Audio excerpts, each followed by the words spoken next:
Checks will not be soon be available. Stay tuned for updates. Oh, okay. That was fucking useless. So we're not on TikTok. Oh. Fucking useless, eh?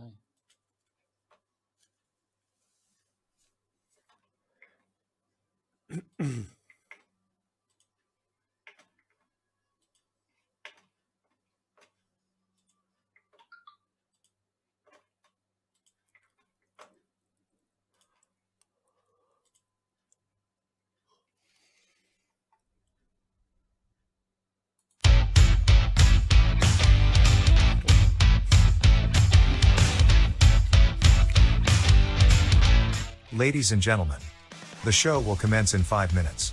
While you are waiting, please hit the like button and share the video link.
Please like and leave a comment, and share this video.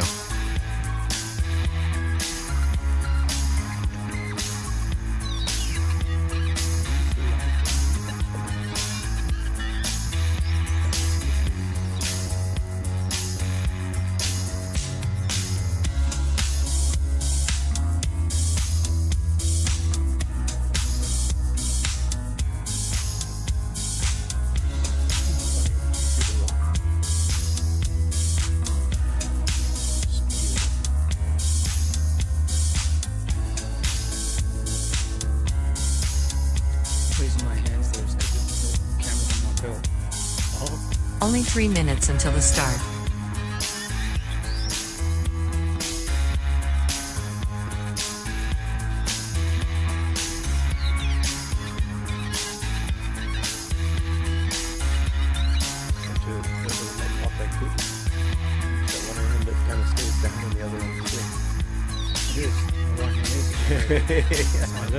Okay. Yeah, maybe you have to do a double thing. Yeah. You ever see that movie, old movie, I think it was from the 60s, 70s? You have a look at the Westworld. Everybody was trying to make it walks. Yeah, I know. 9 to the front, 6 to the rear, they always call it. The right.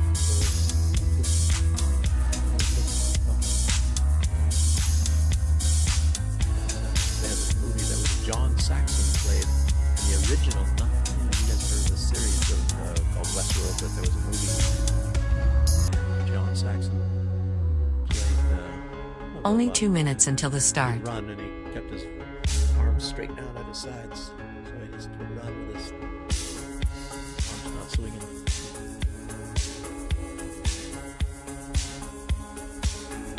John Saxon, he was going to enter the dragon. He was also.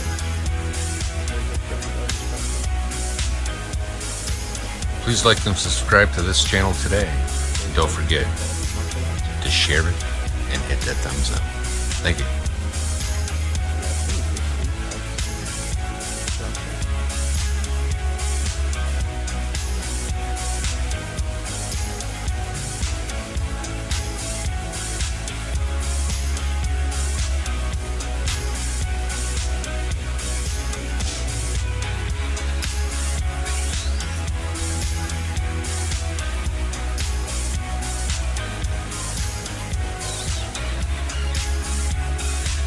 Ladies and gentlemen, the awesomeness is about to start in 1 minute.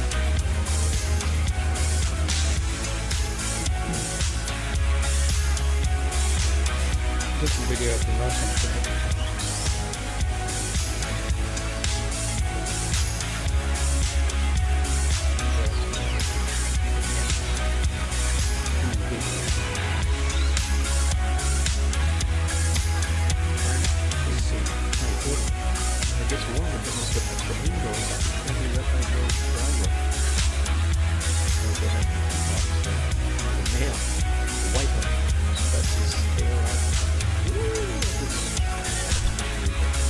Ladies and gentlemen, the show is about to begin.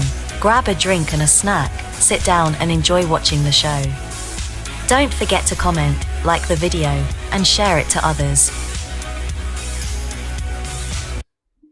Hello everybody, live show 49 coming to you live from Minsk, Belarus, and obviously with Duke as normal and no other guest. Thanks for tuning in, and thanks to Rolf when he gets here for moderating in YouTube and Rumble chat. Please share this video, get some more people to watch. That would be great.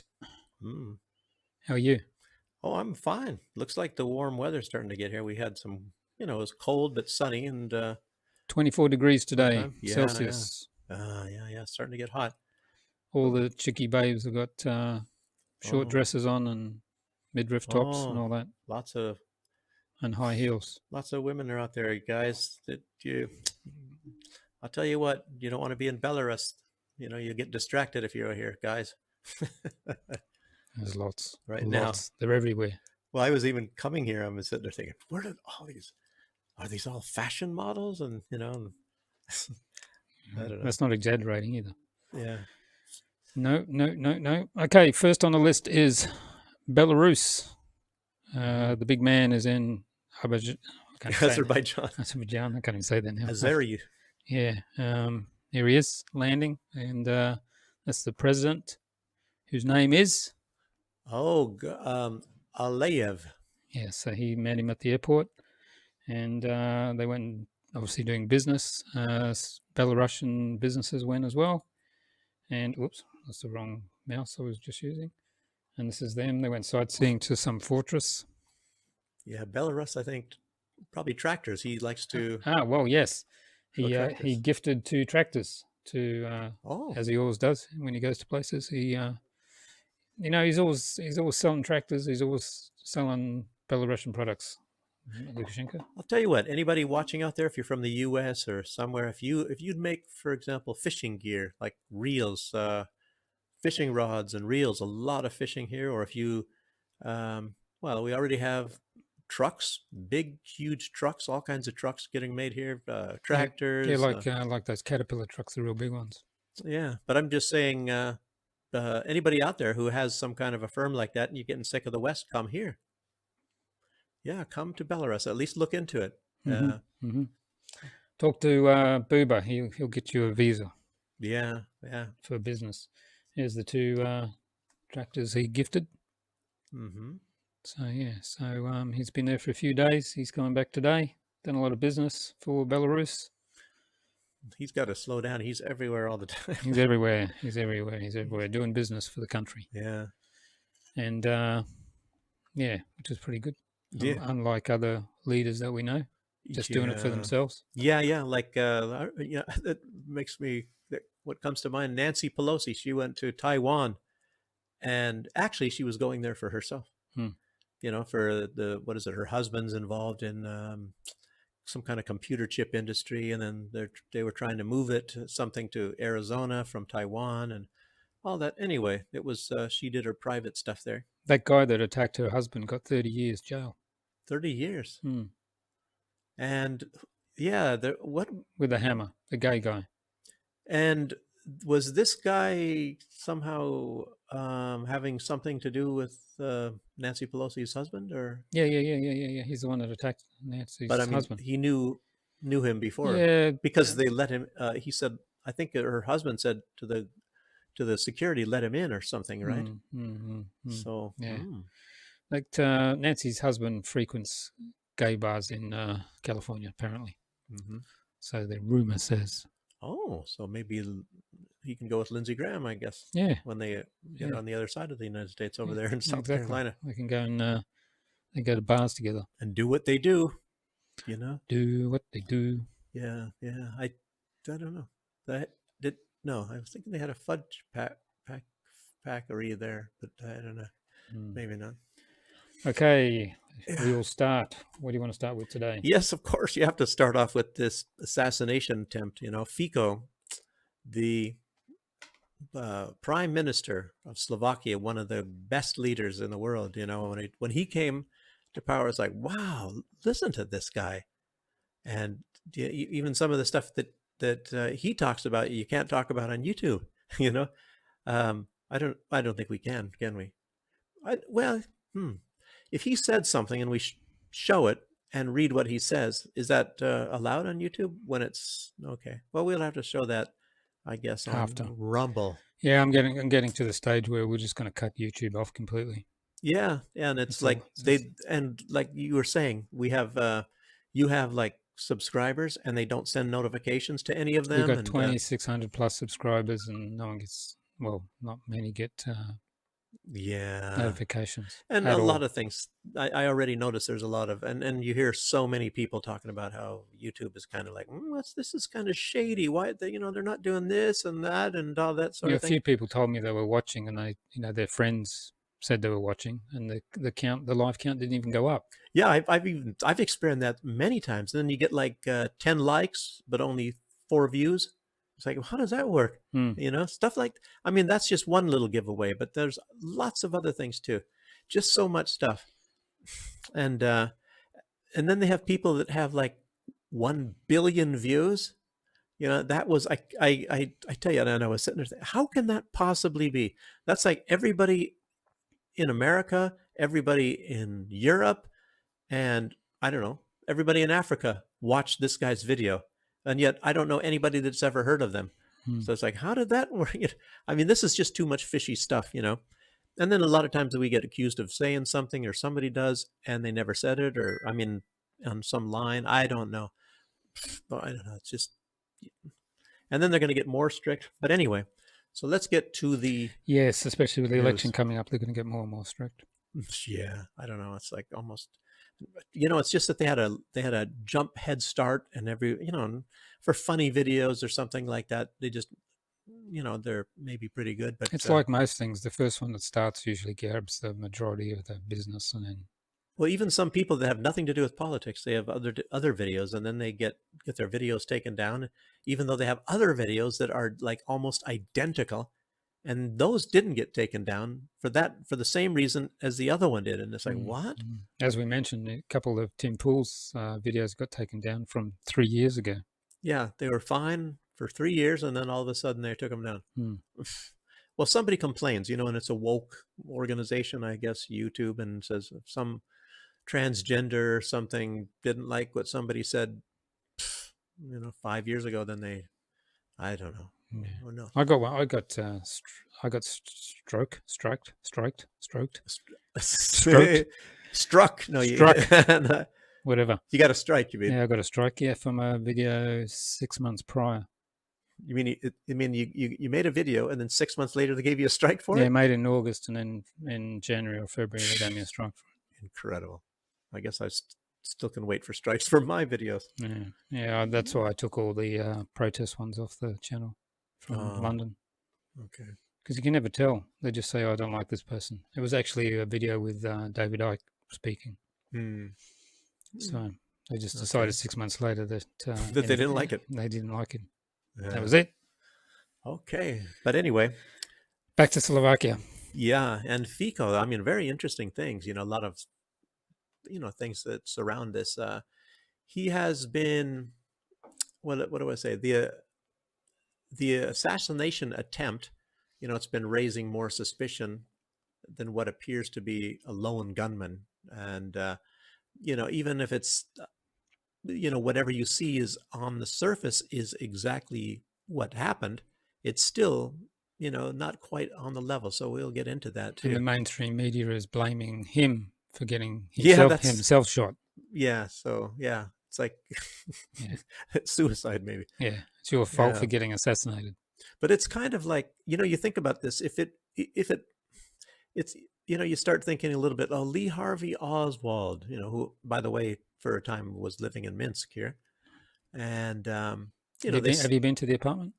not inside. I've just been outside, and you can kind of see the building, and that's all. I didn't even know which, I think it was the second floor. Did we walk past that one time? Yeah, I think you were pointing out which floor or something like that. The first floor. It's actually kind of a luxury place. He lived really well here. He got it was either 2.5. Yeah, he got 2,500 rubles for his work when he was here, and then he got 2,500 rubles from the Red Cross. He was living really well here. And right out his window, I think if you look out his window, It's the river. But before the river, there's like a house, and they just left it. Well, it's probably restored. They keep it up, and I think that was like the first communist meeting or something like that happened in that house. It looks out of place, that house, but yeah, I've Maybe we should go and do a visit. yeah, I don't know when it's open. You can probably go inside, but No, someone just owned it privately. You've got to try and contact them and ask them to go and have a look. okay. You're talking about the place where Lee Harvey Oswald stayed. Yeah, I was thinking about thought you meant the communist house. place. No. Yeah, I'd like to see the Lee Harvey Oswald. I'd be more interested in that than the communist, but I would see both. But they're right next to each other, so it's not bad.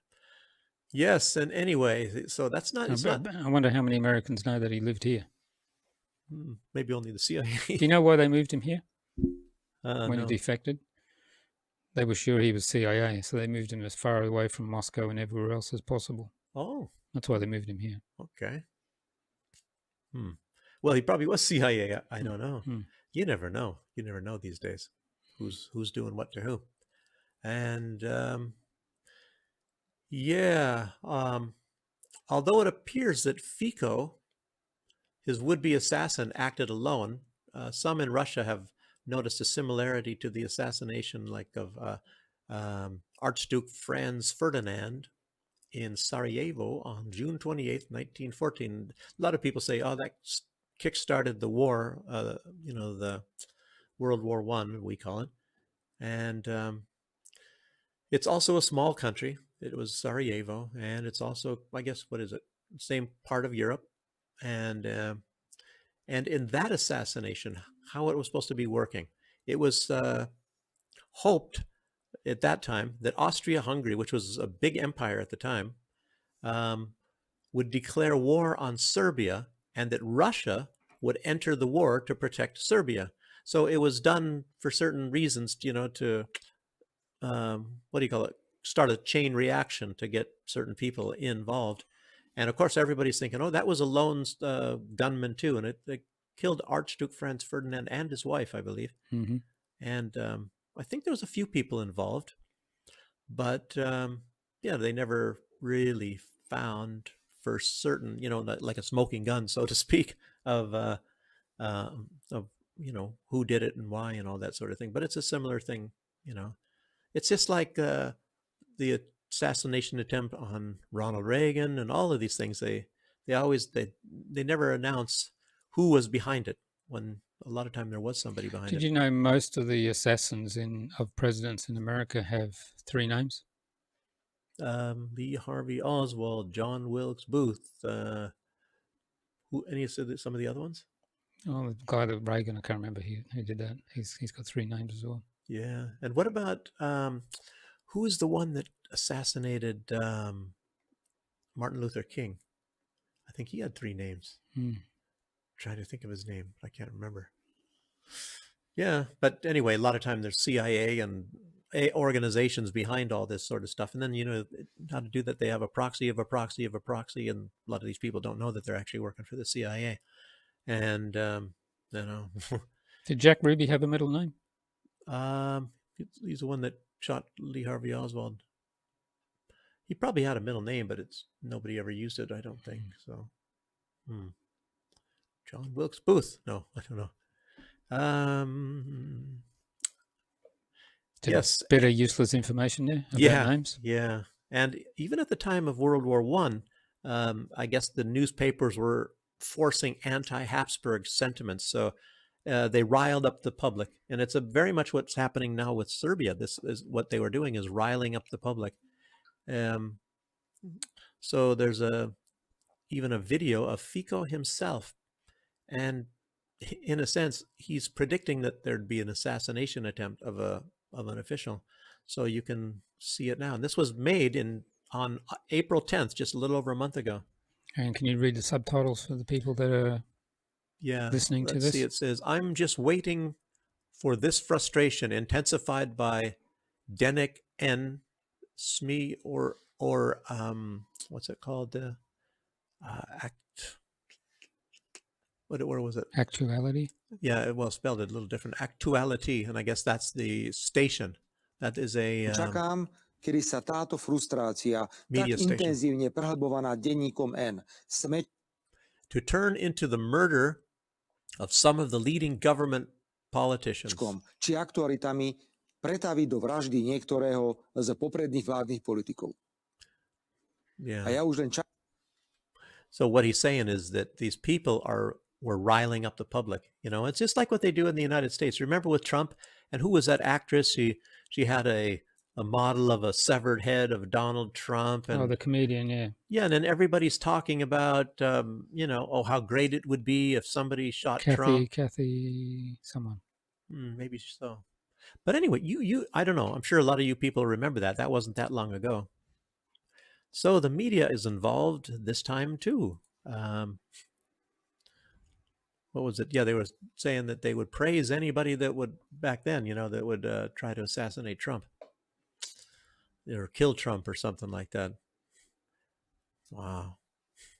And this station, there's something to know about this station too, that he's mentioning, Active or whatever. I'll find out.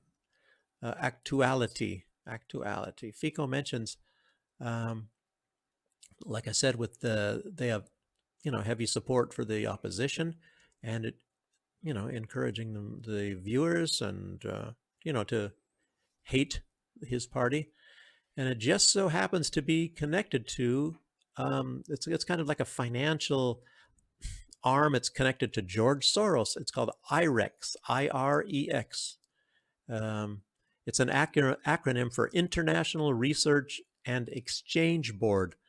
But, like I said, the name of the channel is actuality.sk, which is Slovakia. And, what a surprise. George Soros. So he's involved in both of these two things, Did you know that, by the way? No, I didn't. Yeah, because I was wondering, wow, I'm finding this stuff, and, they were showing more and more evidence It's about like this. that picture of the octopus. He's like that picture of the octopus. Yeah, he's got his hands like in Ukraine. He's the one that kind of kickstarted that. He was working with Victoria Nuland all along. They had basically shared offices, in Kiev, if you want to call it Kiev or Kiev. It's Kiev. Yeah. I think the Ukrainians are trying to change the name to Kiev, right? Yeah, that's why it's Kiev. It's a Russian city. Yeah. We're trying to make a new name. It sounds Ukrainian or something like that. They keep saying Lviv. Lvov. Yeah. So much of the instructions or the orders, you may say, actually, the expertise comes through an NGO called, also get this one, Globsec. And they've been in Slovakia since 2021. That's also linked with Soros. And we also have USAID. This is also part of USAID. All these countries need foreign agent laws. Also in there. Seeking regime change. But there was no mention of NED, the National Endowment for Democracy. All of these things, it's incredible how many the United States has, all these agencies to try to do regime changes in all these different ways they can. And like we mentioned here, what they were using was Voice of America and Radio Free Europe. Radio Free Europe is not part of Europe. It's part of, I think it's even part of the Voice of America. But they were originally set United up, States. They were originally set up for the Cold War, right? Yeah, I think so. Originally, yeah. Yeah, and it's also, they all have links to CIA and everything too, and all the intelligence agencies. Jeez.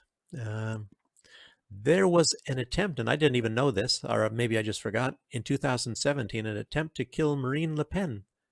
And the co-chair of Germany's AfD, Alternative für Deutschland, in 2023. He was injected with a toxin, and it didn't work quite so well. So anyway, it's incredible. And isn't that weird? All of these groups that are, or these people, politicians and parties and stuff, that are on like the side that we agree with, there's all these assassination attempts on them. Isn't that incredible? Japanese Prime Minister. Was it a good Prime Minister? Well, I think he was against a few things, the V's and all that. Yeah, well, I guess, you find somebody that's, hey, he's against this vaccine or something or whatever. And do you know there was a prime minister once assassinated of Japan in, earlier part of the last century, and they actually wanted to assassinate Charlie Chaplin when he was visiting over there. And by accident, they assassinated the prime minister of Japan. Isn't that incredible? At that time, Charlie Chaplin was the most popular person on earth, I guess they say. More people knew him than they did any leader, including the U.S. president. Wow. So maybe that's why they were jealous. Yeah. So what else do we have here? Oh, there was other anti-U.S. politicians. I can't remember which country. I think maybe it was Germany. Have died in skydiving events or from suicide. The regular suicide. They shot themselves twice in the head with a pistol or something like that. Things like that. While hanging themselves. Yeah. The usual kind of thing. And some of these guys get assassinated for criticizing Israel. And we have a video. There's a guy named George, how do you say his name? Samueli. He's part of the Global Policy Institute. And but he's talking about Israel mostly. So let's see what he says about this kind of stuff. Fisco antagonized a lot of powerful forces, and it's very important to note that the things he said about Ukraine and the origins of the war it's about Ukraine, not Israel. In Ukraine went far beyond anything Viktor Orban has said. Viktor Orban has simply made a pragmatic issue, saying it's nothing to do with Hungarians. Hungary just wants this war to end. But he never really got into what really happened in Ukraine. Fisco did. He said that this war was caused by fascists murdering Russians en masse. That's quite a serious charge to make. And he has done it. He said this in interview after interview. So, when you say things like that, you're clearly antagonizing powerful forces. Yeah, Fico said a lot of things. He also said that, believe it or not, that it's the West are trying to kill Slavs in this Ukrainian war. He didn't say Ukrainians. He didn't say Russians. He said Slavs. And he's a Slav himself, and so are the Poles. So, and that reminds me of back when I was studying, history of Germany back in the old days. And they set up, like I said, I've said this before on other shows, that, they set up these, like, they called them marches, like the North March and things like that. And it eventually, became Kaliningrad. Kaliningrad was the North March, but it wasn't called Kaliningrad, and it was called the North March. And then it became, Brandenburg, and then Prussia, that area. And then it became, of course, at some point, Kaliningrad. The Teutonic Knights were there. And in between it was, I keep forgetting the name of that, the German name. Anyway. Königsberg, yeah. Königsberg was in between that. But anyhow, so yeah, Fico's probably said a lot of things, and all of it is true, unfortunately, and maybe that's why they thought they should get rid of the guy. But the media is also, they're just trying to incite hatred. When they don't like somebody, they want somebody to assassinate them. Obviously, you can see like what happened with Trump, and they're probably still doing it now. And then you see there was Dmitry Medvedev said on his Telegram channel. It was interesting. We have a photo of him, Dmitry Medvedev, and he said, so if we soon we get the photo, but anyway, Dmitry Medvedev said, meanwhile, the actions of the shooter are quintessence of the new Europe. And here's how I describe Europe. The people now: moronic, Russophobic, vassal-like, unbridled, and completely headless, ready to throw its citizens into the furnace of self-serving American policies. So, he's kind of maybe like a Fico a little bit himself, but he doesn't lead Russia at the moment. But he wasn't like that when he was president. He didn't talk like that at all. I'll tell you what, he's getting my respect now. He's pretty just like Maria Zakharova, and Lavrov is a diplomat, so he kind of dances around things. He comes out and says some things, but he says it in a gentler, more way. But Medvedev and Zakharova, they come right to the point. There has also been some talk. This is interesting, that this might be part of Operation Gladio. If you remember that was normally what happened after World War II, and the United States using some of the former Nazis and all that to, get their goals accomplished. And, starting like having sleeper agents. And the original Gladio was back after World War II, around 1948. Recep Erdogan of Turkey, the leader of Turkey, called a meeting on the 14th of May, saying his intel is telling him another possible coup attempt like the one in 2016 may be planned against him by the United States. And even in that, they were mentioning Operation Gladio. Mm-hmm. And it's very similar to what they do in Belarus. And what they're doing in Kazakhstan. They have these, but it's done with protests instead of like these little armies. But look at what's going on in Georgia. A lot of people are equating all this stuff to like Operation Gladio.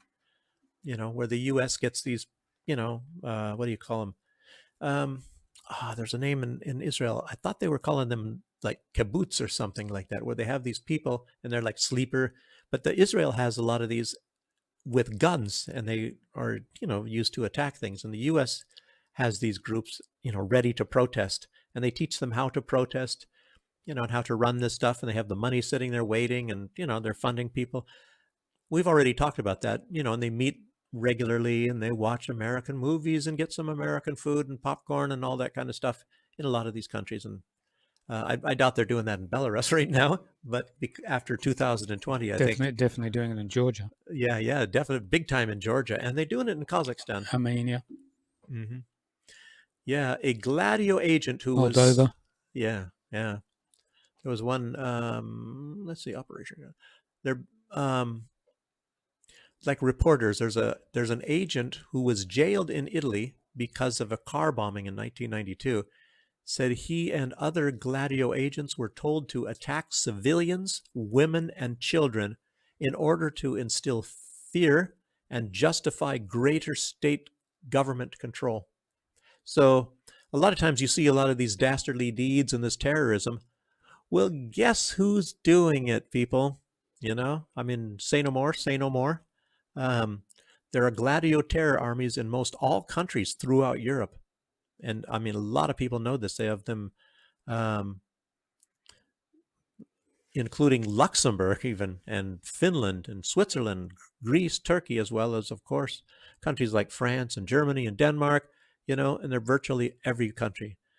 And I guess the U.S. uses this to control Europe. And, when you start to use your imagination, you can figure out why these countries are so subservient to the United States. And all it needs is a threat. And like I said, you can just use your imagination and figure out ways to how they can control these leaders. And it makes you wonder, like, you think they're all totally corrupt or stupid or whatever, but a lot of them are compromised. I have no doubt, and I say it all the time, Olaf Scholz is big time compromised. Mm-hmm. The pipeline, letting them blow up and doing nothing, and then saying, Russia, shut off the gas. He as if, pipelines flew up. I don't know anything about that. Russia turned the gas off. I mean, The UK Prime Minister said it was Russia cut the gas off as well. yeah, the that other was day. just the last show. Isn't that incredible? Like, oh no, there was no pipelines. What are you talking about? It's like they're going to try to put that into fade into the memory hole or something. I don't know. The UK Prime Minister last week said there's a threat of nuclear war. We don't know why. It's like when you don't know why. Stop harassing Russia. It makes you wonder if these guys are like some kind of the comedians, like black. I don't want to. Oh, you don't say black, but black humor. I was going to say, or these guys. It's like coming up with this. This is an unbelievable stuff. So Georgia. Now Georgia is really interesting. I found out why these foreign. Well, first we should show the video. I guess there's some foreign ministers of the Chihuahua states. The big, powerful Chihuahua states. Which ones are those? Yeah. Latvia, Estonia, and Lithuania. I think altogether they have an army of 1,600 people or something. I don't know. I thought you were going to say 16. 16, maybe 1,600. Here they are marching in favor of the vetoing this bill. What are they doing in another country? I think that's called meddling. Can you imagine what would happen if Russia even had anybody in that country, not let alone marching, if they were even there? It's just unbelievable. So, anyway. Who's vetoing this bill? Well, it was the president, and she is, you can say Salome Saurabichvili. Here we go. That's her name. Born in Paris, France, into a Georgian family. She joined the French diplomatic service in the 70s and over 3 decades went to occupy a variety of increasing senior diplomatic positions. So she's actually French. Yeah, sounds like it. Most of the time she's spent in France. So she's actually a foreign agent. Yeah, I tell you, I'd get my name changed. Sour Bitchvilly. I wouldn't want anybody. You Sour Bitchvilly, get over here. I wouldn't. Oh, look, she also served on the UN Security Council's Iran Sanctions Committee. Yeah, everything that's hateful that the West does to everybody for dominance and control by the United States. Every country needs a law that says you can't have any citizenship, passports, visas for 20 years before you get into politics in the country. Yeah, so she is stops this sort of stuff. She wants foreign agents. That's why she doesn't want that bill that blocks foreign agents in Georgia, because she's a foreign agent herself. She probably might get canceled. Exactly. So, but anyway, how I found out how that works, because we were thinking, even I think both. I don't know. I know I was thinking by last week. I was thinking, oh, it's vetoed, so it's over. It's too late. Did you think that last week? By last week, I didn't know the process, but the process is now the Parliament can override her if they've got a majority, which they have. So they're just gonna override her anyway. Yeah, I was thinking a veto is a veto, like the U.S. vetoes something, it's gone, and it's gone. But vetoing the law, the president, is because, and part of this law, the law requires media outlets, NGOs, and individuals that get more than 20%. See, in other words, you can get 19% of their funding from foreign sources, and you don't have to declare it. But if it's over 20%, you'd have to declare it. And you'd pay a fine up to $9,500. So in other words, if you have some big organization and it's millions of dollars, all you have to do is pay the fine of $9,500. So I don't know. Is that like once a year? So the next year, I don't know. So that's nothing to George Soros. He's a multi-billionaire. And then, of course, they call it the Russian law. Yeah, but the problem is then they know who's giving the money. Yeah. They don't want people to know who's giving the money. Yeah, of course.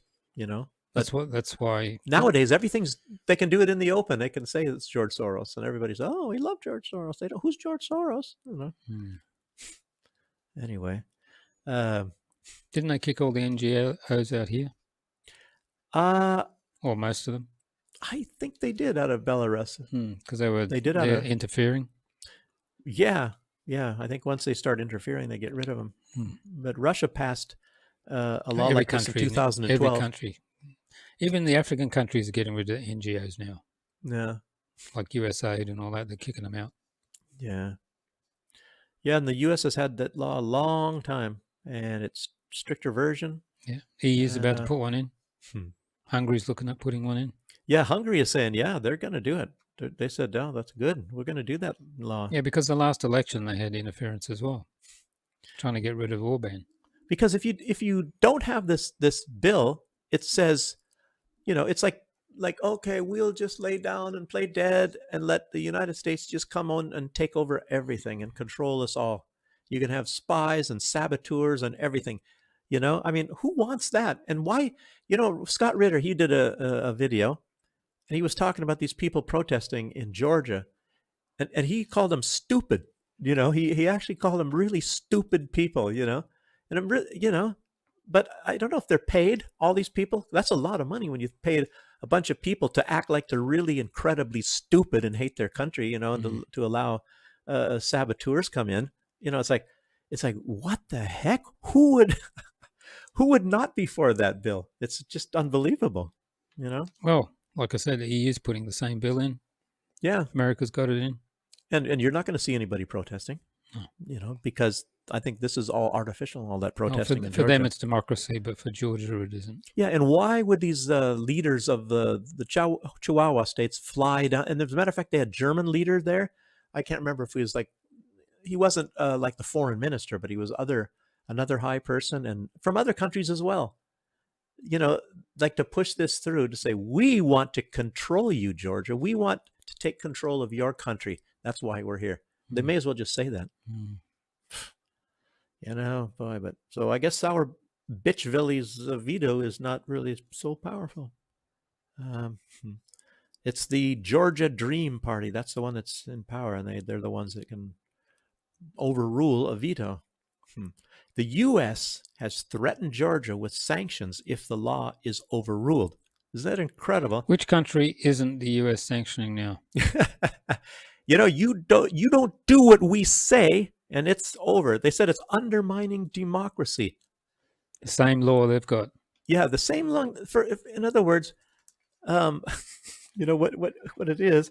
So it's undermining, and they'll punish them. So in other words, it says if you let democracy work in your country, that's undermining democracy, and we'll punish you. I said, huh? It's actually, when you think about it, there is really no such thing as democracy. It doesn't exist, and it really never has. So like Athenian democracy under Pericles, that was not democracy. What it was, I think, at that time is they had a certain amount of the leading families, I think, could have a say in the government. And that was it. A democracy, we've talked about it, and somebody that's in Philadelphia right now. And Benjamin Franklin said, democracy are two wolves and one sheep deciding on what's for dinner. So that would be real democracy. And a lot of people agree that democracy is actually the worst form of government. So when you see these leaders jump up in front, democracy, democracy, they're lying to you. That's not democracy. Even the US. It's a republic. It's not a democracy. Yeah, even the US. That's right, because the people don't vote for the president. It's the yeah, that's even further. That's even they don't vote directly. It's the electoral college. Yeah, exactly. And remember Hillary Clinton getting pissed off because she was said she was winning the popular vote, but Trump trounced her because he got the electoral college votes. But it's like what it is. I think you vote for something, and then the electoral college, actually, they can say, well, we don't like Trump, so we're not going to cast it for Trump. We're going to cast it for somebody else. So that's how that works in the States. But it's, I don't know. It's a very varying process in every country. More on Trump later in the show. Yeah. Tune in. Oh, yeah. Okay. So punishments. Punishments from the EU, punishments from the US if they don't, if they don't veto this bill, get rid of this bill so that the EU and the United States can take over. Well, actually, it's the US because the US controls the EU. Letting democracy work is undermining democracy, not to mention the US and EU interfering in the internal affairs of an independent nation. So everybody go back to sleep. Don't, pay no attention to that man behind the curtain there. Don't see this for what it is. The West ensuring they have total control. And I guess once this would happen, they'd probably have total control forever of that country. I don't think there's any way, because it's very easy to just keep it that way. You know, you got to really get somebody in there, I guess. There is, let's see, we have a video of the Georgian parliament. Did I send that? I hope I put that up there. You can see how the Georgian parliament operates right now. Did you see the Taiwanese one the other day? Yesterday? Or the fights there? Oh, no. I think I saw some kind of a picture, and I don't know if that was from Taiwan. There was some Oriental people. Yeah, they were fighting, and then they're passing some bill. And then some guy grabbed the bill and just ran out the chamber. Yeah. I only heard about that. Do you have that video too? No, there's a few videos of but that I don't fighting. know if we'll be able to see it. I heard that. He took off running with the bill. Yeah, he ran away. Yeah, it's the United States. Look at that. They're sending democracy to all these countries. This is Georgia. Look at U.S. democracy. How that helps that country.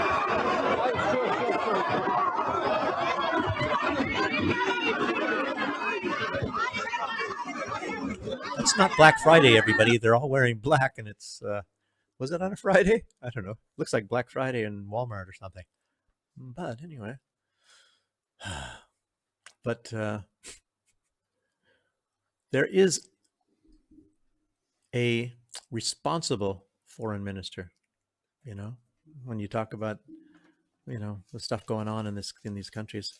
Let's take a look at what we have here. You know, instead of these foreign ministers from the Chihuahua states. I've got the Taiwanese video. I'll just oh, okay. Let's do that. Let's see what they're doing. Okay, hang on. So here we go. He's got the bill and he's running. Tackle him. He's going to pass. No, he's running for the goal. He's running for the goal, everybody. It's like a football. Taiwanese football. Yeah, there you go. Gosh dang. So what, is there only one copy? It's like weird. I don't know how that would stop it. Gosh dang. Maybe there is only one copy. Yeah. It looks like they surprised everybody, this guy. Yeah. So, but if you want to hear like a sensible country, listen to Hungary. We have a video from Peter Szijjáró. Szijjáró, I guess is how you say his name. I hope so. I hope I put it there. No, I didn't put it up there. Oh my God. Oh, that guy. Yeah. Sorry. Oh, okay. Good. Because I was thinking I was so, listening to this guy. Yeah, I listened to him. Good. He was quite good, actually. Yeah, he speaks good English, and he's, I mean, these guys, listen to how he talks about what's going on in Europe. He describes Europe and how things happen in Europe. This is in Chatham House in London. And U.S. bringing, democracy to Europe, to the EU. Here it is. Let me give you 3 examples why I say that the whole European Union and the whole North Atlantic community is super hypocritical on that. There's a huge hypocrisy in this regard. Specifically on the sanctions. Yeah, and on this whole relationship with Russia. Just three quick instances. First, I'm personally responsible in the government for the construction of the new nuclear power plant in Hungary. On nuclear, we are on the same page with United Kingdom, maybe not on the fact that we are working together with the Russians on that, but on nuclear, we are on the same side. So in 2014, we signed a contract with the Rosatom, which is the Russian nuclear energy company, to build a nuclear power plant for us, okay? We are now building the nuclear power plant, the land preparation, everything is going on, Russians, okay? If I take you to the site tomorrow, you will see huge works going on, but you will see American, German, and French subcontractors working on the site, paid by the Russians to work there. Okay, so this is my first point. Second point of mine. We have been under constant pressure not to work together with the Russians on nuclear energy, not to buy nuclear fuel from the Russians. I mean, if we don't buy nuclear fuel from the Russians, we have to shut down the nuclear power plants of ours, nuclear power plant, which currently covers 33% of the electricity demand of ours. Okay, stop buying nuclear fuel. Who was the #1 supplier of uranium of the United States last year? Russia. Last year. United States spent more than $1 billion on Russian uranium last year. So Russia you was can't the buy number fuel, one but we uranium can, is supplier what of the United U.S. tells States them. last year, and they are putting pressure on us not to buy fuel from the Russians. Third point I want to make. Oil. The Western Europeans are so proud of themselves. We got rid of Russian oil. You Central Europeans, you could not make it. You know, that's how much we are better than you. You know, we got rid of Russian oil. Share of Russian oil to India was below 1% before the war. Now it's very close to 40%. Before the war, Europe was not buying Indian oil. Now Europe is the #1 customer of Indian oil. Indian oil, okay? So, and since we are not buying it, I guess there are others in Europe who are buying it, and those must be those who say that they are not buying oil from Russia. So when it comes to cooperation with Russia, I understand it's very easy to say that, you know, Szijjártó is friend of Lavrov, Orban is meeting with Putin, you know, you Hungarians, you are, you know, traitors, you are the propagandists of Kremlin. Very easy to say. But when you look behind the scenes, you see that those who are accusing us, they are making much bigger business and much bigger deals with the Russians than we do. So, I mean, you have to look at facts. I understand politics is, you know, on many occasions about perceptions, ideologies, whatever. But if you look at the facts, then you find some surprises. But, you know, not everybody is, you know, ready enough, you know, to look after these facts. So that would be my answer. Hungary blocked for a time the EU's package of aid and support to Ukraine. It's gone through now. Will that happen again, do you think? No, I mean, this must be a mistake, sorry to say, with all my respect, because we have not blocked any aid to Ukraine. We are just simply not delivering weapons. We are carrying out the largest humanitarian operation of the history of our country. So there's no blocked aid from our side. The only thing what we said, we do not deliver weapons. What the others do is their own responsibility. What we don't like is the sanction policy, because, I mean, again, whenever we discuss the sanction policy, and I'm brave enough to raise the question, what is the goal? And the goal is to push Russia on its knees and to push Russia stop the war. That was the goal 2 years ago. And my question is, okay, 2 years gone, how well is that was working? the sanction regime helpful in this regard? Is Russia on its knees, and is the war coming to an end? No. And when I say, okay, then let's look at the impacts on us. Then instead of making a thorough analysis, the answer I get that you are the propagandist of Kremlin or friend of the Russians, period. So this is the way of rational debates currently in the European Union. But in other words, they don't care about the people. Have put a lot of harm on the European economies. I mean, look at us, for example. Look at us. I mean, our inflation rate has skyrocketed to 27% last year. Last year, we had to sacrifice in order to fight against inflation and bring down. Now it's 3.8. But it was 27%, not because of us, because of this environment. Our national energy bill has increased from 7 billion euros to 17 billion euros. You know, so it's a huge increase, 10 billion euros extra. I mean, if you put into consideration our GDP is like 5% of that. So that's why we do believe that some rationality should be part of the decision-making procedure of ours, even if I understand that in a war environment, it's very complicated maybe to remain rational, but some rationality should be kept. Gee. In other words, the other leaders, they don't really give a damn about their people. They just want to appear like they're punishing Russia. And they want to appear that they are actually doing fine. Oh, incredible. You know? He's going to be in trouble being honest. You know, they don't really appreciate honesty in the West. So you got to lie and you got to lie. He's on the assassination list. Yeah. He's probably on, there's even a name on Ukraine. It starts with an M.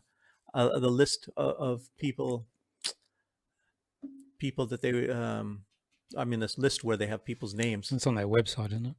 Yeah, I think they have a website. Tucker's on it. Scott Ritter's on it. Starts with the M. The judge is on it. Judge Napolitano. Judge Napolitano, too. Yeah. Scott Ritter, I know, is on there, too. Colonel McGregor. Yeah. All the people that tell the truth. That's not allowed, people. You. Maybe so. You know, I might be. You're up the top. I guess we got to keep our views down. Maybe have a YouTube. They're helping us keep 47 views on YouTube. What a joke. Yes. Yeah. Okay. Okay. We're definitely being shadow banned. Yeah. There's another place, and I even had to look on the map. I tell you what, I have to admit this. I went to school in the United States. Yeah, that's because you're an American. Yeah. That's why. You don't know where anything is in the world. Yeah. You don't. I'll tell you what. I found out. Every time I used to live there, right, as you know, in the States. And I'd say to someone, have you traveled? And they go, yeah, Ohio, Nebraska, California. I go, it's like, no, you've been out of the country? Huh? Yeah. I've been to Vegas, Yeah. So. I mean, the only overseas, if you call it overseas, where they went to was Canada or Mexico. Yeah, Canada. Yeah.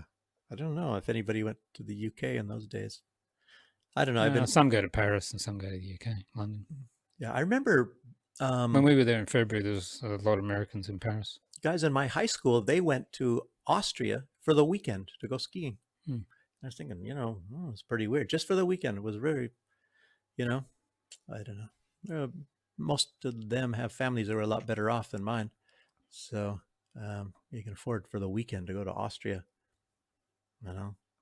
So, and anyway, we're talking about the map. Was it Austria or Australia? For the kangaroos, I think. I think that's where the kangaroos go skiing. They have big feet, so they go skiing. That's why they don't employ dyslexic pilots, because they keep going to the wrong place. In Austrian Airlines. Okay. Yeah. There we go.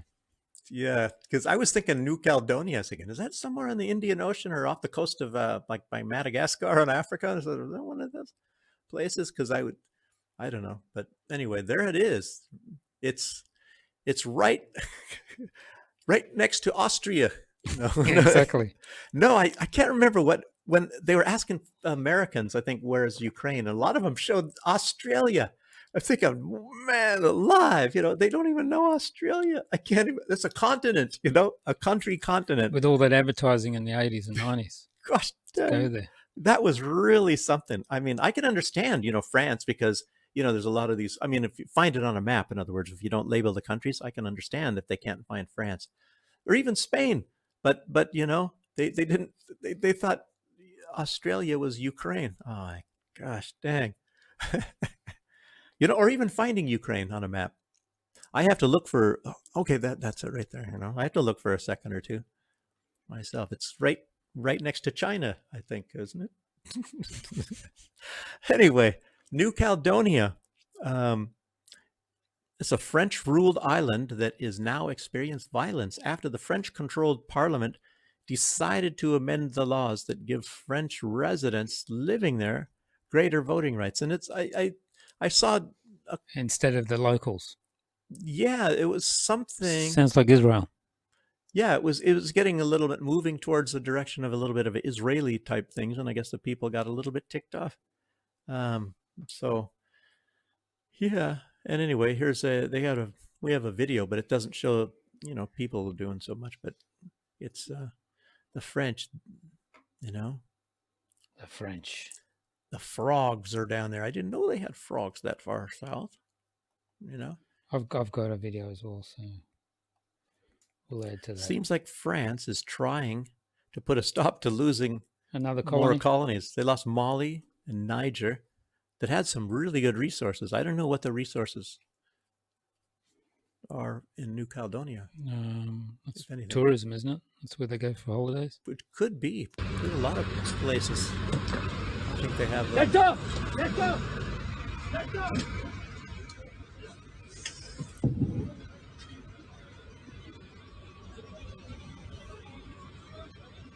Yeah, they came up with this law, and they never asked the locals, the indigenous peoples, what they think of the law. Why would they? Yeah. Why would you do that? Yes, and beyond that, that's mostly all I have. Except hang on. I have one. Yeah. Oh, this is also. Oh yeah, I saw the burnout cars after they were burned out.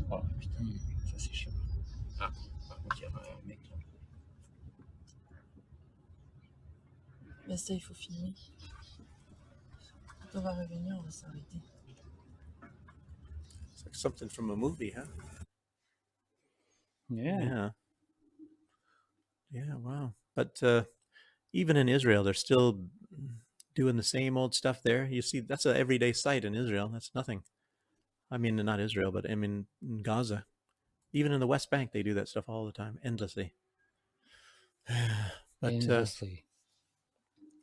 yeah, but after we switch over some point in time to Rumble, you know, we can show you this video with Robert Fico talking. You know, it's about vaccines, but you can't show it on YouTube because they don't agree with it. Really? Yeah, they don't agree with even what a lot of these vaccine companies are now admitting. They still can't say it on YouTube. Okay, well, the big news is of course, President Putin was in China. Mm-hmm. Did we mention that last show?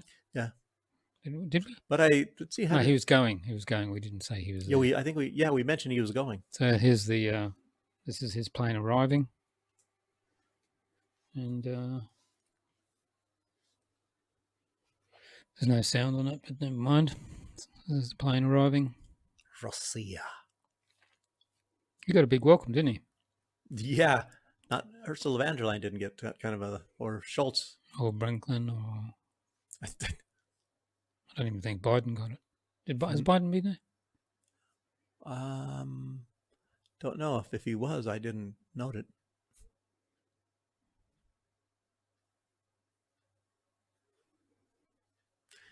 Wow. A lot of motorcycles.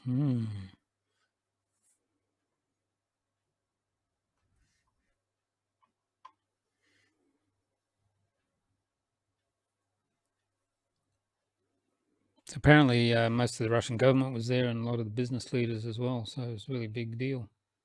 Yeah, it's really booming trade and relations with China, cultural, everything. And you even see that here in Belarus, you know. There's a lot of Chinese people here, lots and lots. And it's, you know, more and more. And, you know, a big friendship between Belarus and China. And, you know, of course, more and more Africans are coming here too. But what's strange? That's the people from African descent. There's a lot. I'm not saying all, but a lot of them in the States, you know, that doing belligerent things and all that. Even the ones that maybe have been there from Africa hundreds of years ago, or even some that are just coming recently. Why is it that in here they don't do that stuff? Like you had Booba or something, you know, who's a sophisticated guy, and you know, and his friends, they don't pull a bunch of crap. They're not robbing people or stabbing people or coming chasing people with machetes and things like that. I have lots of those videos afterwards in our section. You don't see that in Belarus. Okay, yeah. Matter of fact, that's just by natural causes. We just started talking about that you don't see it in Belarus. Okay, so while we're talking about Ukraine, what's this about the Aussie Cossack? If you haven't seen the Aussie Cossack, go and subscribe to his channels. I think he's on YouTube and Rumble. He's definitely on Rumble and obviously on X. Go and check him out. So what's this about? He's stuck. Well, remember, he's stuck in the Russian embassy there. In Sydney. And if he goes out, they'll arrest him. And over 500 days now. Wow, yeah. There's been question if he's wearing pants. You know, that was on a podcast or something, a big joke they were making it with Sarah from DD Geopolitics or something. And Syrian girl. He was, yeah. There, I think all three, he was laughing his head off too. So, but I think he wears pants underneath, on the bottom half there. He wears the pants in the family. Yeah. Okay, let's listen to what he has to say. Yeah. Australians and Ukrainians don't share similarities. Australians are hardworking people. Ukrainians are not. Ukrainians are used to standing in line for handouts, as they are in Germany and Poland and the UK and France and in Ukraine, all over the world. Ukrainians don't share the similarities with Australia in any way, shape, or form. I mean, Ukraine is a very young country. It only came about in existence in 1991. And before 91, people in Australia didn't know what Ukrainians were or what Ukraine was. It's Russia that shares a common history with Australia. It's Russian troops who fought side by side with Australian troops in World War II and World War I. In fact, the Australian New Zealand Army Corps, the Anzacs, they fought alongside Russians, because all the Russians at that time in 1914 who were in Australia actually volunteered. It was the Russian consulate general at that time who actually encouraged local Russian Australians to join the Australian Defence Force. At that time, it was probably called something else. And they joined the Anzacs as volunteers. So there is a lot of similarities and a lot of common ground between Russia and Australia, in fact. Ukraine doesn't share anything in common with Australia. It does have, Australia has no obligations in front of Ukraine. Australia is not obliged to give money to Zelensky, to give weapons to Zelensky. People understand that in Australia. People are sick of that. Recently, the Australian government breached the important milestone or threshold of 1 billion total Australian dollars in aid, in military aid to Ukraine. And of course, people are not happy with that in Australia at all. Yeah, to kind of clear something up of what he's saying here. He does not mean to say that Ukrainians are lazy, because it's actually because of somehow I don't even know how it happens, but it's the government there, and how the government now and even in the past, it's like they were spoiled during the Soviet Union times, because they got everything. They always were handed out. They got handouts. Everything was handed out. Even during the famine, Stalin moved a lot of the grain from other places in Russia, and then they still complain. Yeah, and and then look at even the country itself. It didn't exist. All of the country was gifts. The land was gifts that leaders, were giving to Ukraine from other places. The Donbass, so it was part of Russia. And the people there, they never wanted to be a part of Ukraine. Even the Crimeans never wanted to be a part of Ukraine. Probably Transcarpathia, none of them ever did. I assume Khrushchev probably thought that the USSR would never collapse, so that's why. Yeah, well, back in those days, I guess, if you talk to somebody, that's from the Soviet Union, they say, well, a lot of time people didn't care because it was like the Soviet Union was a country. So when Stalin even gave parts of other countries to Ukraine, it's like, people, it was all the Soviet Union. And now Ukraine, and it's like I'm trying to say, don't blame the people of Ukraine. They've had idiots for most of their history controlling the country. Just a bunch of idiots. Like right now, you have all this stuff, and they create a completely fake history. They go back, like we talk about many times. They say Jesus was Ukrainian, and they built the pyramids, not the Egyptians. The Ukrainians they dug the Black Sea with their hands, with their bare hands. The ancient Ukrainians, when there was no Ukrainians, they first Europeans. Yeah, and they have so much stuff. I guess if you were raised in Ukraine, you could probably find so many lies. And of course they brainwash these people, and they brainwash them to go worship Bandera and stuff. So it's like I said, don't blame the people of Ukraine. They were just like what's going on right now. Oh, Russia attacked us out of the blue for no reason whatsoever. We weren't bombing the Donbass and killing the people, and we didn't say that they're going to spend their lifetimes hiding in a basement while the West Ukrainian people go, to school and on to university. We didn't say that.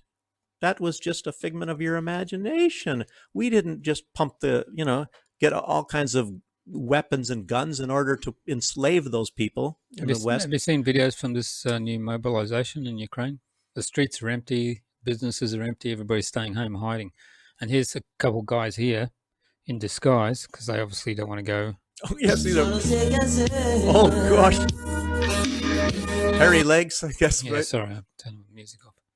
Yeah, so they're all dressing up as women as well, so they don't get done. Yeah, and there's also news that a lot of the big business, like smelting, like metal smelting plants, the biggest one in Ukraine is in danger of collapse, because most of it's labor, that men need to do, and the men are either they left the country, or they're staying home, or they're already mobilized or whatever. So they're trying to get women in there, and they're advertising to have women, doing, men's labor jobs in Ukraine, because you know, the great government of Ukraine. It makes you wonder, how can a country perpetually have corrupt and terrible government most of their history? Really something. The only, like I said, we were talking, I said the only way to rescue that country at now, and I would and I wouldn't want to see it, is send Lukashenko down there. Yeah, take the big man, he'll fix it up. Yeah, he would fix it up. But what about Belarus then? And who are we going to get if they feast down there? Exactly. So, he'll clean up Ukraine. Yeah. You know what's happening in Gaza? Well, same. Probably all the same killing and children and everything else. Well, Norman Finkelstein. Yeah, right? he's got a new Professor Norman So Finkelstein. shall we listen to him? Yeah, about Gaza? Yeah. Sounds good. Killed in Gaza in 6 months than the number of children killed in all the other war zones in the world over 3 years multiplied by 4. Wow. You hear what I'm saying? Yes. You know what Gaza is? It's a children's graveyard. Gaza is, sometimes people need, I think, to visualize it. Gaza is 25 miles long. It's less than the length of a marathon. It's 5 miles wide. You know what 5 miles wide is? What that number resonates for me? I jog every morning at the seashore, Coney Island seashore, 5 miles. It's the length of my jog by the distance of a marathon. Half the population, half is children. Half. And 80% are refugees or descendants of refugees. You know what that means? In 1948, you lost your homeland. You were expelled from the area that became Israel. And now, according to the last report of the World Bank, 300,000 homes have been damaged or destroyed. 72% were just destroyed, okay? 1.3 million people have nowhere to return. Yeah. They lost their homelands, and now they lost their homes. You know what it means to lose a home? And I don't want to become emotive, but on the other hand, you have to give life to the facts. They not only lost their home, And multiple times they've lost their they homes. not only lost their block, they not only lost their neighborhood, they lost their city. What does that mean? It means the place has been pulverized. They don't know where to return to. Imagine the block you live on has been ground into dust. That's what happened. That's what happens when you drop these bombs at the density and intensity that Israel has been dropping them. That was a calculated policy.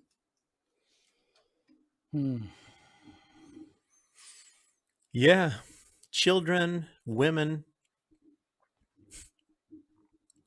you know, and I mean, all the lies and everything. It's like, what a catastrophe. And then the United States is doing everything possible from blocking what the truth of all of this really means, you know, that this is, and look at this. And they're trying to say, oh, it's not genocide, you know, but it's far worse than so many other places that are called genocide, you know, that happened, you know, killing children, you know. In other words, those children will not grow up and give, you know, have children of their own. Exactly. So EU is supposed to be a beacon of democracy, is it? Yeah. So now they want to add, now they want to talk about, if you talk about illegal immigration and all that, they want to make that hate speech. But talking about illegal immigration is hate speech. Well, they're trying to put it along. One element of this new agreement is the extension of the definition of hate speech. The agreement wants to criminalize migration speech. Criticism of migration will become a criminal offense. And media outlets, incredible, and that also concerns you, that give room to criticism of migration can be shut down. The compact for migration is legalization of mass migration. So there you go. EU wants to make, if you talk about even the media outlets, they can be shut down if they talk about illegal migration. Well, I'll tell you, I have some Germans that communicate with me, and some that, you know, it's like a lot of these migrants that come here, you know, like German women. It's can you imagine, like in Belarus right now, you know, women can go walk around any time at night. They can walk around at 11 o'clock at night with mini skirts on, and nothing's going to happen to them. And Germany was very similar to that. I mean, we're talking maybe about the 1980s at least. I think you could do that in Germany. And at some point in time, I don't even know when, but you can't do that in Germany now.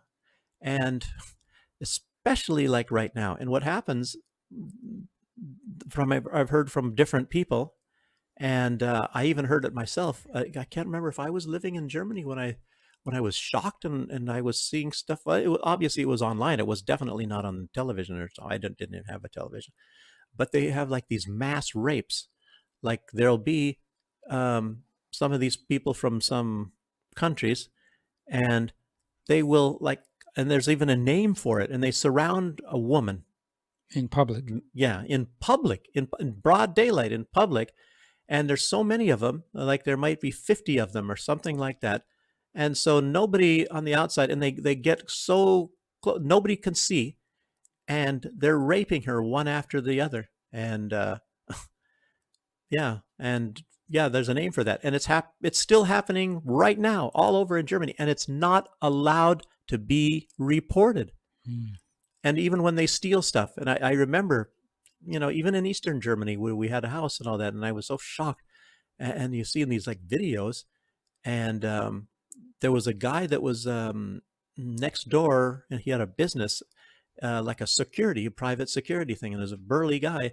And you know what it is, like these migrants, they go in, and believe it or not, and a lot of them are supposedly Muslims, and they're stealing, you know, you can sell whiskey and stuff. It's not like the United States. You can sell whiskey in a grocery store in Germany. And these guys, a lot of time they're stealing, you know, expensive alcohols and things like that. And they try to block them because they're not allowed, I think, to touch them or whatever. So maybe they can shut the door, and then you can't call the police because the police will let them go. So they call like what was these private, I don't know if they still exist, these private security guys. And these are some big guys, and they come in right away. They say, you give it back to them right now, you know, and then they take them outside and bam, bam, bam, bam, bam, you know, and the police, of course, can't do that. But it's, so it's like a vigilante sort of a deal. Yeah, look, this is Spain, Spain yesterday or today.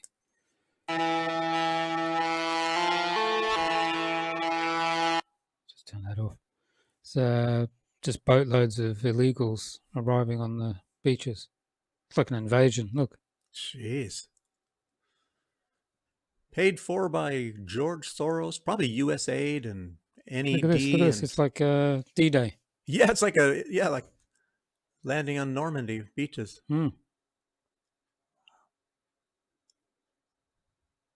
Wow.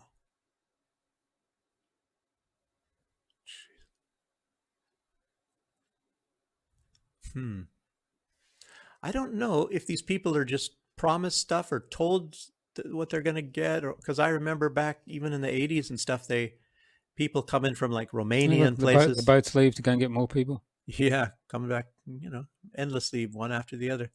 But these people were told they're going to get a free car, a free apartment, lots of money, and all this kind of stuff. And then they get pissed off. A lot of them. That's why they trash things.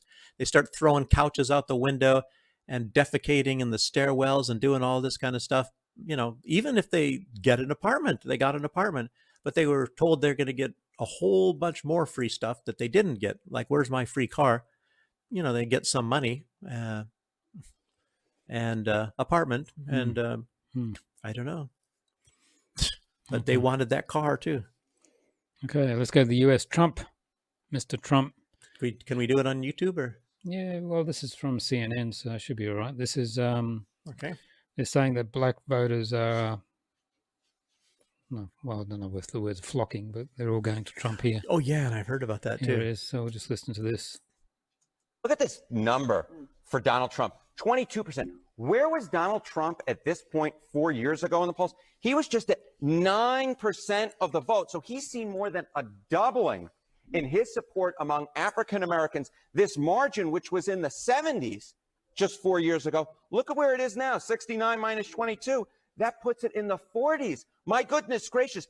If this held through the general election, obviously we're still months away, this would be by far the best performance for a Republican candidate among black voters in a generation, 2 generations, probably since 1960 and Richard Nixon against John F. Kennedy. That's how long we're really talking about when we're looking at this margin here. This could be a truly historic margin. It's quite a troubling sign for the Biden campaign, Sarah. I think it'd be more than that. Well, I saw there was some video. I was just I didn't, of course, save it, but there was some black lady saying that that it's going to be, what is it, like a wake up or something, because she was saying how much more of them like Trump than Biden. You know, if you think about it, even back then, you know, the BLM, you know, riots and all that, mostly peaceful or whatever, all this kind of stuff, you know, where so many black people died, you know, and it's all black people. It was like 200. As a matter of fact, they don't even say how many people died because it's too embarrassing and they don't want people to know. And Black Lives Matter. Turns out that black lives are the ones that didn't matter for the Democrats. You know, Candace Owens, I guess she's screaming till she's blue in the face how these people actually don't like black people at all, you know, and they're just using them as tools for votes. Yeah, well, it's that time. Okay. Please go to our, well, because I want to play a advert for Trump, and it's got music which is similar to a song you'll know of from Tom Petty, and we'll just get a copyright strike on it, so forget it. So please go to our Rumble channel for the rest of the live show. I've just posted in the chat on YouTube the link. I'm going to cut that off and then... just click on it, people, right? That's all I have to do? Yeah, that's all I got to do. And then we'll play this Tom Petty song. Well, it's not Tom Petty song. It's slightly changed for that Donald Trump's been trolling Joe Biden. It's quite funny. So go there now. I'm going to cut you off, YouTube. The few that were on YouTube.